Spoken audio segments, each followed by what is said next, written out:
video ko for today. Hi guys!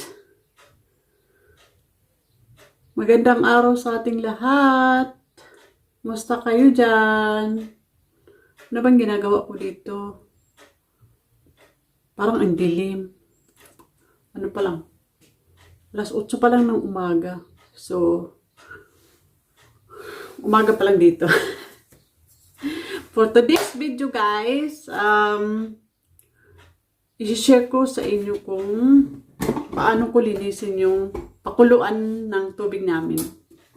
Ang dumi kasi. Actually, nililinisan ko siya every 2 weeks. Kaya lang kasi hindi ko maintindihan dito yung tubig. Yung ganito ba, oh. Taran! Yan, nakita nyo? Parang kalawang siya. Yung tawag dito, kalk.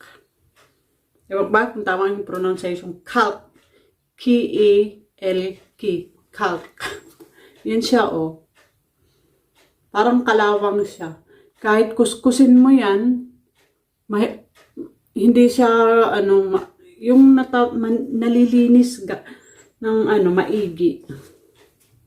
So, as in talagang kalawang. Mga ganyan, oh. So, i-share ko sa inyo kung paano ko linisin gamit ang asin. Salt. Salt siya na pang talaga, pang linis ng mga ganyan. Ito siya, oh. Baliktad. Citron siya. Ewan ko kung meron sa inyo dyan. Basta ito yun siya. Bawal to sa yung makain kasi yung kasi maano siya pag nadikit sa balat mo, masusunog yung balat mo. So ito parang magic, pag nilagay ko dito, maya magliliwanag ang buwan. So ipapakita ko sa inyo. Simple lang naman. So ito guys, kitang-kita nyo naman. As in kalawang. Yan, ganyan. Yung sa loob. Makapal na siya. Yan, oh. Saan ba yan? Parang simento siya na orange ang color. Tapos, ang gagawin ko dito, may pinakulo na akong tubig kanina.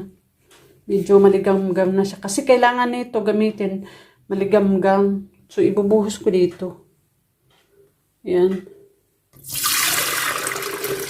Kailangan apaw din yung maabot yung dagdagan natin.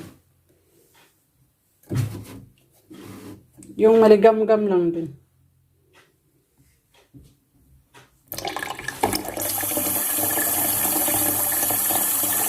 Para sagad yung maabot yung dumi. Kasi ibababad to mga at least isang oras o dalawa. Tapos ito ibabalik ko.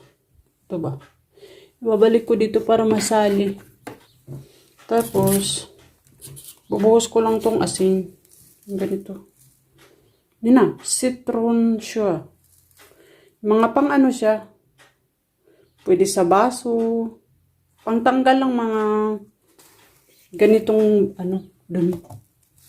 Kasi bubuhos ko lang. Damihan ko na para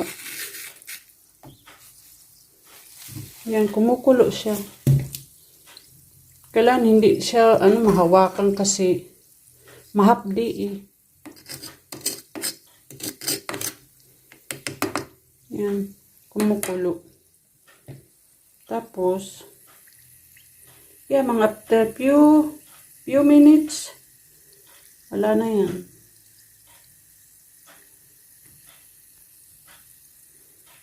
Takipin natin.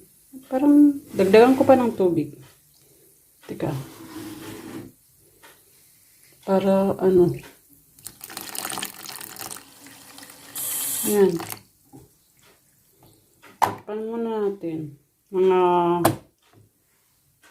after siguro 30 minutes lang pwede na. Hi guys.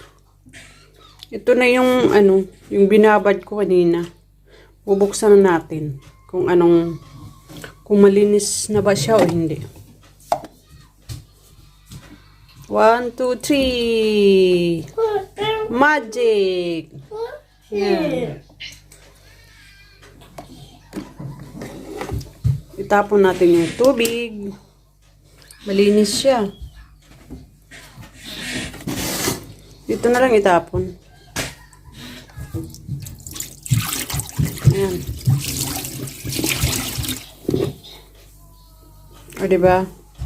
Kanina, siya, dilaw na dilaw. Hindi nyo na kailangan, magkuskus ng magkuskus.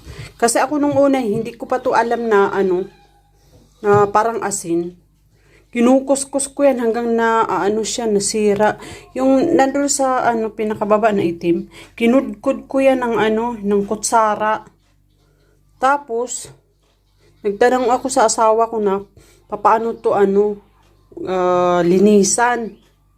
Kasi ang kapal ng yung parang, pa yung tawag doon? Dumi ba? Dumi. Kaya, yan, hindi nyo na kailangan, kuskusin. Malinis na siya. Basta, ganito lang yung ganito lang yung tawag nito. Gamitin nyo. Sa mga grocery, mayroong ganito. Kahit sa grocery, siguro mayroon. Basta ganito lang siya. So, yeah. Pakukuluan ko to isang beses, tapos para magamit uli itong kettle. Sana makatulong sa inyo paglilinis. Kung may mga ganito kayo, yun lang ang gawin nyo. Para hindi na kayo mahirapan maglinis, kakukuskus. Okay? Bye!